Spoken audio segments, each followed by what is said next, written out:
Well, hello there. I'm Kim Berry, editor of Food and Drink Business. Welcome to Play, our weekly news roundup brought to you by GS1 Australia. GS1 is the go-to for all your barcode needs. Head over to gs1au.org and discover Next Generation 2D barcodes, a game changer for food and drink businesses. In the news this week, one of the first plant-based meat companies, Sunfed, has closed down. The New Zealand company was founded by Sharma Lee and was the first in the Southern Hemisphere. It also used pea proteins with clean label ingredients to make plant-based versions of chicken, pork and beef. She was not interested in making minces, she made whole pieces. And the company had run very lean for far too long, she said, and didn't have enough resources for growth activities like marketing and distribution. Their last cash injection was in 2018 when it raised $10 million, but she said new capital has been difficult as the market has tightened and priorities have shifted. Also, existing investors were no longer interested in supporting the business. She said the plant-based bubble had burst and the category was undergoing a reality check, and rightly so. For Lee, it has been fueled by easy VC money, and which was saturated by junk food masked as healthy, and that customers were now seeing through that.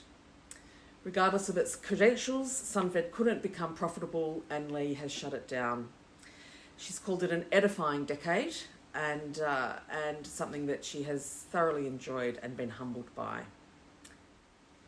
In other news, just 2.5 years after Mighty Craft acquired the Adelaide Hills Group for $47 million, it's sold the remaining brands Adelaide Hills Distillery, which makes 78 Degrees Gin, and Mismatch Brewing Company to a consortium of pubs and high-profile industry investors for $7.2 million. The consortium is called United Publicans Group. There's 15 pub groups and they have more than 200 venues between them, as well as the high-profile investors. Former CEO of Carlton and United Breweries, Peter Filipovich, says that initially the group will stock the brands in their outlets while they develop growth plans beyond that. After 35 years of craft brewing, Victorian company Ridge Brewery has filed for voluntary administration, appointing Mackay Goodwin as administrators. The brewer said that the decision followed mounting financial pressures and rising costs and taxes. Sounds remarkably familiar. I'm not keeping tally on craft breweries going into voluntary administration, but I feel like we're approaching double figures. Allied Pinnacle has selected FMCG brand and design agency Molasses as the creative lead to launch its Wise Wheat brand, which will come onto the market later this year. Allied was exclusively granted the licensed patents to produce high-fibre wheat in Australia in April last year. The wheat is the result of 20 years of R&D between Ciro and a French cooperative called Lima Grain. It has 6 times more fibre than standard wheat, but it doesn't compromise on the taste.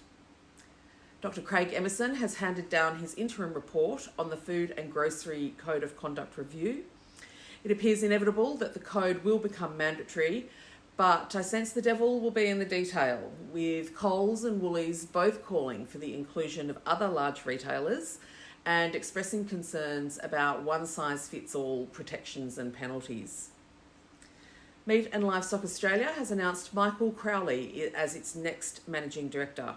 He's currently CEO of Herefords Australia and he'll start in the role in May. And small goods producer Dorsonia has celebrated 75 years of operation. It began as a butcher's shop in 1949 and today the family-owned business employs 800 people producing cured and cooked meats. For all these stories and more, head to the website foodanddrinkbusiness.com.au. Don't forget to buy your tickets or book a table at the Hive Awards. Remember to subscribe and tell your colleagues. Thanks again to GS1 Australia. And with that, I'm Kim Berry. Over and out.